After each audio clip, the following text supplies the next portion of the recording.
Doctor Yunus 2028 সাল পর্যন্ত ক্ষমতায় থাকার গ্রিন সিগন্যাল পাচ্ছেন। ডক্টর ইউনূসের পক্ষে নজিরবিহীন আন্তর্জাতিক বন্দোবস্ত সফল। দর্শক, ডক্টর ইউনূস চীন সফরে আছেন। চীন সফরের নানান দিক আমরা আলোচনা করব। এছাড়া আমাদের স্বাধীনতা ও মহান জাতীয় দিবসে 26শে মার্চে বিশ্ব নেতাদের যে বার্তা পেয়েছেন তার প্রতি অ্যাবসলিউট সমর্থন জানানো হয়েছে, আনকন্ডিশনাল সমর্থন তার প্রতি জানানো হয়েছে।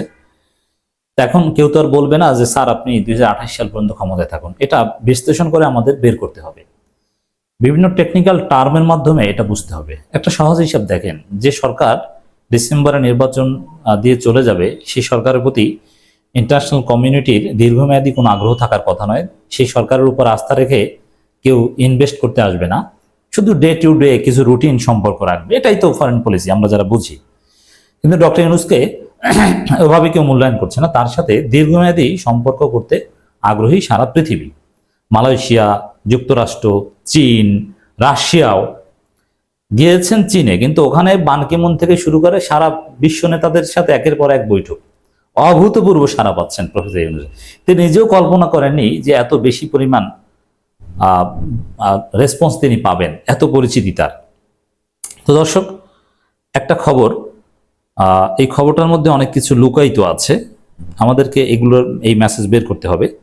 বাংলাদেশ 2028 সাল পর্যন্ত শুল্ক ও কোটামুক্ত প্রবেশাধিকার পাবে চীনে। এই 2028 সাল পর্যন্ত এটাকেই কেউ কেউ ব্যাখ্যা করছেন, এর মানে 2028 সাল পর্যন্ত কেন এই কথা বললো প্রফেসর ইউনূসকে পাশে বসিয়ে। এর মানে 2028 সাল পর্যন্ত ডক্টর ইউনূস ক্ষমতায় থাকুক, এটা চীন চায় বা আন্তর্জাতিক সম্প্রদায় চায়। এ কারণে ডক্টর ইউনূসের সাথে যারা সম্পর্ক করছে তারা শুধু ডে টু ডে রুটিন সম্পর্ক মেনটেন করছে, বিষয়টা এরকম নয়। তারা 2028 সাল কেন্দ্রিক একটা সম্পর্ক করছে। আর স্বাভাবিকভাবে বাংলাদেশের পরবর্তী নির্বাচন হওয়ার কথা ছিল 28 সালের ডিসেম্বরে অথবা 29 সালে জানুয়ারিতে। তার মানে 28 সালের ডিসেম্বর পর্যন্ত, 2028 সাল পর্যন্ত ক্ষমতায় থাকার একটা গ্রিন সিগন্যাল হিসেবে কেউ এটাকে দেখছেন, দেখতে পারেন।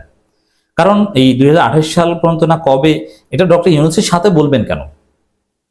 ডক্টর ইউনূস যদি নির্বাচন দিয়ে চলে যান, এটা যদি চীন মনে করে। আর একটা সহজ বিষয় আপনাদেরকে বলি, প্রত্যেক দেশের নিজস্ব ফরেন পলিসি আছে, ফরেন পলিসি ট্রেডস আছে, ফরেন পলিসির নিজস্ব কিছু বৈশিষ্ট্য আছে। সেই বৈশিষ্ট্য অনুযায়ী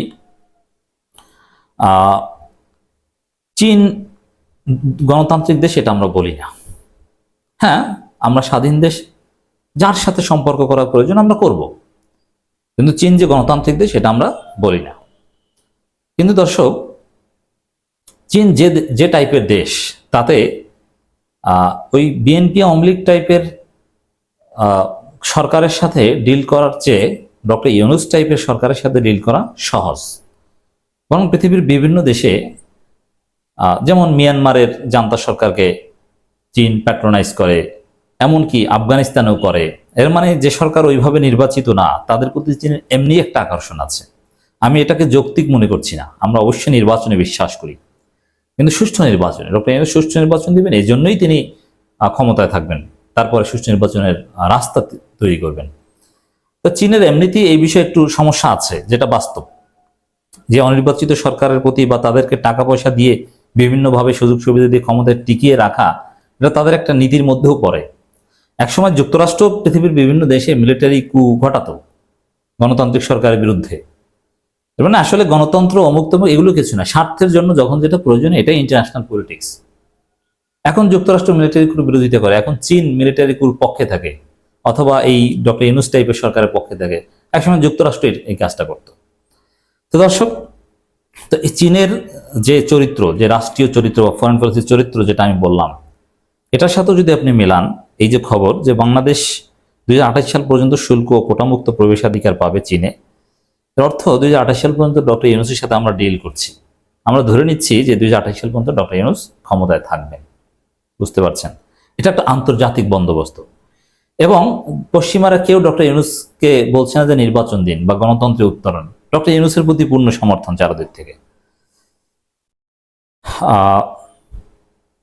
চীনের উপপ্রধানমন্ত্রী ডিং জুয়েশিয়াং বলেছেন, চীন 2028 সাল পর্যন্ত বাংলাদেশি পণ্যের জন্য শুল্ক কোটামুক্ত বাজার সুবিধা দেবে, যা বাংলাদেশ উন্নয়নশীল দেশের তালিকায় স্থান পাওয়ার 2 বছর পর পর্যন্ত কার্যকর থাকবে। চীন ও বাংলাদেশের মধ্যে মুক্ত বাণিজ্য চুক্তির আলাপের বিষয়েও আগ্রহ প্রকাশ করেন তিনি। ডক্টর মোহাম্মদ ইউনূসের সঙ্গে বৈঠকে কথা জানান এশিয়ার ডেভোস খ্যাত বোয়াও ফোরাম ফর এশিয়া বার্ষিক সম্মেলনের সাইডলাইন তাদের বৈঠক অনুষ্ঠিত। এরকম একের পর এক বৈঠক, বড় বড় বৈঠক অনুষ্ঠিত হচ্ছে। দ্বিপাক্ষিক সম্পর্ক আরও দৃঢ় করার কথা জানিয়ে ডি জুয়েশিয়াং বলেন, তারা বাংলাদেশের অন্তর্বর্তী সরকারকে পূর্ণ সমর্থন দেবে। এই কথাটা, বাংলাদেশের অন্তর্বর্তী সরকারকে পূর্ণ সমর্থন দেবে, ইটস ভেরি সিগনিফিকেন্ট। এর মানে কি?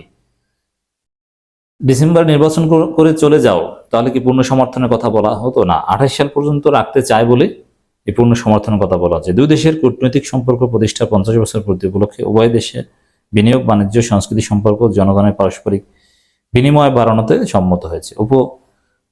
প্রধানমন্ত্রী বলেন, রাষ্ট্রপতি শি জিনপিং আপনার সফরকে অত্যন্ত গুরুত্ব দিচ্ছে। 6 মাস পর নির্বাচন দিয়ে চলে যাবে, তাকে এত গুরুত্ব দেয় না। এর মানে এত সহজে প্রফেসর ইউনূস যাচ্ছেন না, তাকে যেতে দেওয়া হবে না, আমরা যেতে দিব না। We want professor Yunus for 5 years.